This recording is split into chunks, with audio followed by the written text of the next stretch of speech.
y'all, it's me Alex, and today I am doing a collab with a really awesome human being here on YouTube. Her name is Lacie and her channel name is Spooky Lips and Fat Hips, and she is so awesome. We are doing our top 5 eyeshadow palettes because we are both huge eyeshadow lovers. We have very similar tastes in eyeshadow palettes, we've kind of discovered. Like, she reached out to me and we wanted to do something eyeshadow related, and I know that she is kind of kicking off a series on her channel about eyeshadow, which you should totally check her out and subscribe to her because she's really great. If you like a lot of my videos, I think you will like a lot of hers too. So we're doing our top 5 eyeshadow palettes, which is really difficult for me because you know how much I love eyeshadow, but we also kind of wanted to, you know, make sure that we kind of keep it down so that we both don't have hour-long videos. We would be here for a million years if we both did top 10 because I love talking about eyeshadow so much. I'm also trying to include only palettes that aren't limited edition. I'll be leaving some palettes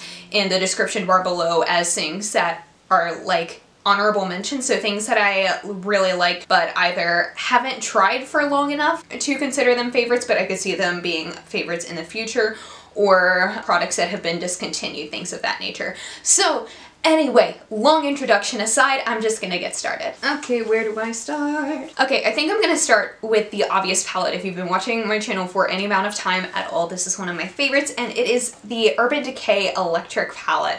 Now, I love bright eyeshadow. Bright eyeshadow is kind of what I live for in life, and this is probably everybody's OG colorful palette. I think most people here on YouTube have it. I know it's technically being discontinued, but it's been discontinued for like a year now, and it's still available on like Nordstrom Rack for 25 bucks, and you can tell how much of a favorite this is of mine because I bought a backup. And while I think it is very appropriate to buy backups of things like concealers, eyeliners, mascaras, you know, things that you might run out of that you use on a very regular basis, most people, myself included, wouldn't buy backups of eyeshadow palettes. However, there are so many shades that when Urban Decay finally decides to like be rid of this, that I would be so upset about losing that I just can't run the risk. I have to have all of them multiple times over, and it's probably bad and I'm probably a hoarder,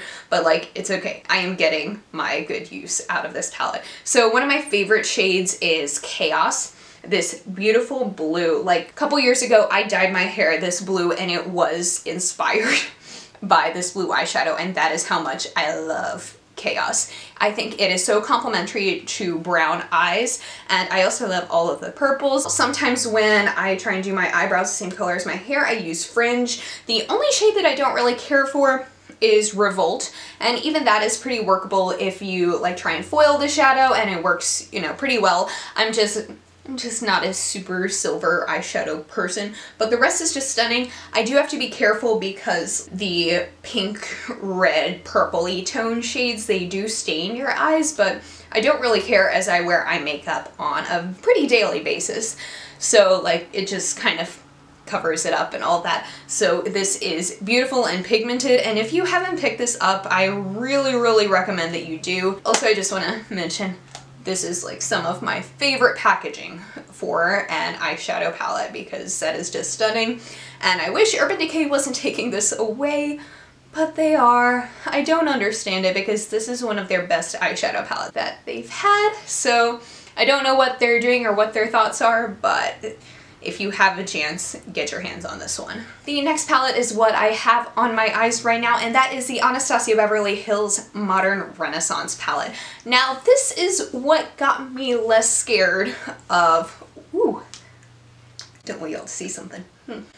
This is what got me less scared of warm eyeshadow. I had thought that I was like neutral to cool my whole life, and I am pretty cool.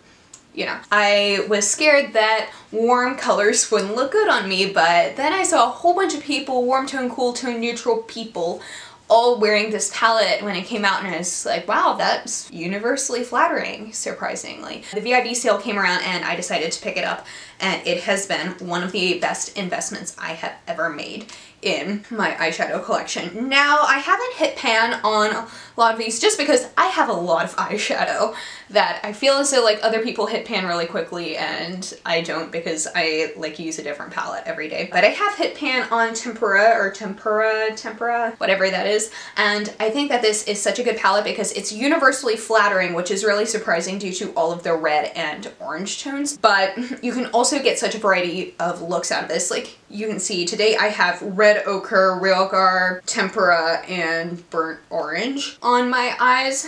So you can get like this really dramatic, I kind of call this like my Gerard Way eye look, you know, with the red eyeshadow is like super smoky and emo, but you can also get a more natural look if you kind of use like that area, or like a pinky tone look if you go for right there, and it is so versatile, and the shadow formula is one of my favorites of all time. I love Anastasia Beverly Hills shadows. I'd originally gotten the self-made palette, which of course was limited edition, but that's kind of what really hooked me on the ABH formula, just because I have very oily lids and I do have a good primer. I love my NYX HD eyeshadow primer, but even sometimes with certain shadows it doesn't, you know, make it last all day. But with these shadows, my shadows don't crease and my eye look is looking real good by the time I get up in the morning, all the way until like all my classes and work and everything is over. So I love this palette. It is versatile, and if you don't own this, you should. And another Anastasia Beverly Hills palette that I think more people will be surprised and slightly ticked off that I included on this list is the Subculture palette. I know so many people don't like this, but I really do. I think the colors are so pretty. Yeah, the shadow formula is not the same. I'm going to just put that out there. I am very well aware, and I don't consider myself the best makeup artist ever, but you know, I took a stage makeup class, so you know, that means I know everything, right? But I think these colors are really what drew me in and what makes me want to make this work. I don't know, I look at a lot of palettes and I see a lot of, you know, there's a lot of the same out there, like a lot of neutrals, and you know, there's a lot of palettes that you can get, like the Modern Renaissance, you can get a variety, you can get neutral or dramatic, but this is one that I really appreciate because pretty much any look that you come out of this with is going to be dramatic, and I absolutely love that because I'm a dramatic kind of person. The only time that I really do natural makeup is if I'm kind of like wanting to put a little something on my face, but I'm like super tired in the morning and don't feel like going for a full face or anything like that, or if like I'm going to work and I'm not sure, you know, if I can get away with doing something super dramatic. This is definitely not a palette that I use when I want to do like a quick look and get out the door in the morning, because I do have to work these shadows more differently than other palettes, and I do try and only use about 3 to 4 shadows from this palette in one look, just because they don't always blend the best. But the colors is really what I'm looking for in this palette. It has a beautiful color story, and I think it is one of the most me palettes that I've ever seen in my life, which I don't know if that makes any sense to you, but if you ever look at a piece of makeup and you're just like, that is everything that I've ever wanted to create every look that I've ever wanted, that was kind of the feeling that I got when this was released. Even if it's difficult, I think it's great. Now next up is a palette from the drugstore that I really love, and it is the NYX Ultimate Warm Neutrals palette. This is well loved because I gotten a little like nail polish on it, and so I put nail polish remover on it, and now everything is gone. So there's no label or anything on it, but these colors are so wonderful. I got this, I tell this story every time I mention this. I feel as though it bears mentioning again. I got this when the Urban Decay Naked Heat palette came out, and I wanted it like really badly, but I didn't want to spend the $54 on that palette, and I'm sure it's great, I'm sure it's wonderful. But then I saw somebody, I forget who it was, but somebody posted swatches of this palette. So many of the shades looked almost identical, so it's like, that's $18.